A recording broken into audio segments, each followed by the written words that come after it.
Rejoins-nous pour explorer les complexités des relations humaines à travers des récits poignants.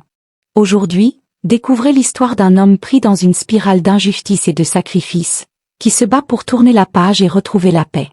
Préparez-vous à un récit qui vous tiendra en haleine jusqu'à la fin. À 25 ans, j'étais amoureux et persuadé d'avoir trouvé la femme avec qui je passerais ma vie. Nous étions jeunes, passionnés, et nos projets de vie semblaient alignés. Avec ma femme, nous avions déjà 2 enfants, et nos journées étaient rythmées par leur joie et leur énergie. Cependant, la question d'avoir d'autres enfants devenait un sujet délicat. Ma femme rencontrait des complications avec ses contraceptifs, et cela affectait sa santé et notre relation. Sa mère, ma belle-mère, était souvent impliquée dans nos discussions personnelles. Ensemble, elles ont fini par me convaincre de subir une vasectomie. J'avais des doutes, bien sûr, mais je voulais leur montrer que j'étais prêt à tout pour notre famille. Sous la pression, j'ai accepté, déposant même mon sperme dans une banque comme l'avait suggéré ma belle-mère. 5 ans plus tard, le château de cartes s'est effondré. J'ai découvert que ma femme avait une liaison et qu'elle était tombée enceinte de cet homme. Ce fut un coup de poignard. L'amour, la confiance, tout semblait partir en fumée. Cette trahison a mis un terme à notre mariage, et nous avons entamé un processus de divorce difficile et acrimonieux. Mais ce n'était que le début de mes épreuves. Pendant le divorce, ma femme a réclamé la maison que j'avais héritée de ma grand-mère. Une maison où j'avais grandi, pleine de souvenirs, et que j'avais rénovée de mes propres mains. Malgré mon attachement, je voulais éviter un long combat juridique. Pour assurer un toit stable à mes enfants, j'ai accepté qu'elle garde la maison, à condition qu'elle prenne en charge les frais juridiques. La situation s'est encore compliquée lorsqu'elle a décidé de donner mon nom de famille à l'enfant issu de son infidélité. Selon la loi de notre État, puisque cet enfant a été conçu pendant notre mariage, je suis légalement considéré comme son père, peu importe les tests ADN. Je me retrouvais coincé dans un dilemme cruel, accepter cette responsabilité ou me battre pour m'en libérer, une bataille coûteuse que je ne pouvais pas me permettre.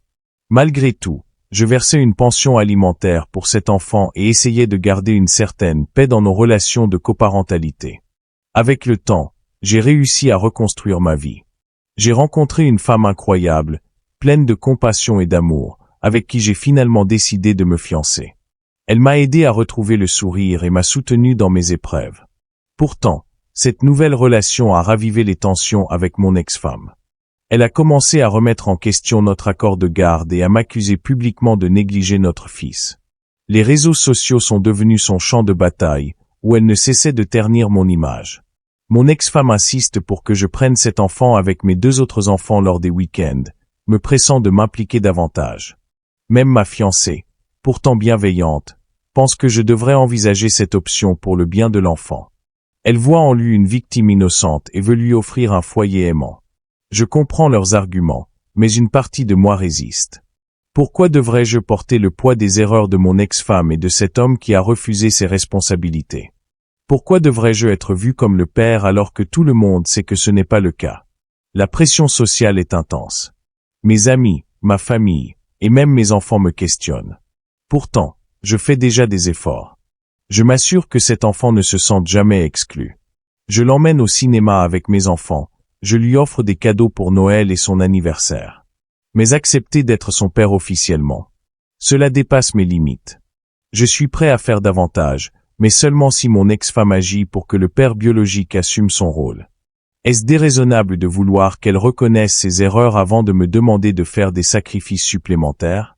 Aujourd'hui, je me bats pour trouver un équilibre entre mes responsabilités, mes droits et mon bonheur. Mon ex-femme reste la mère de mes enfants, et je veux maintenir une relation cordiale pour leur bien. Cependant, je ne peux pas sacrifier ma dignité et mon avenir pour réparer ce qui n'était pas de mon fait. Mon espoir est qu'un jour, la vérité soit acceptée par tous, et que chacun prenne la responsabilité de ses actes. En attendant, je continue à avancer, porté par l'amour de ma fiancée et la joie de mes enfants. Qu'en pensez-vous? Devrais-je céder et prendre cet enfant pleinement en charge, ou maintenir ma position pour que justice soit faite? Donnez votre avis dans les commentaires. Merci de m'avoir écouté, et passez une merveilleuse journée.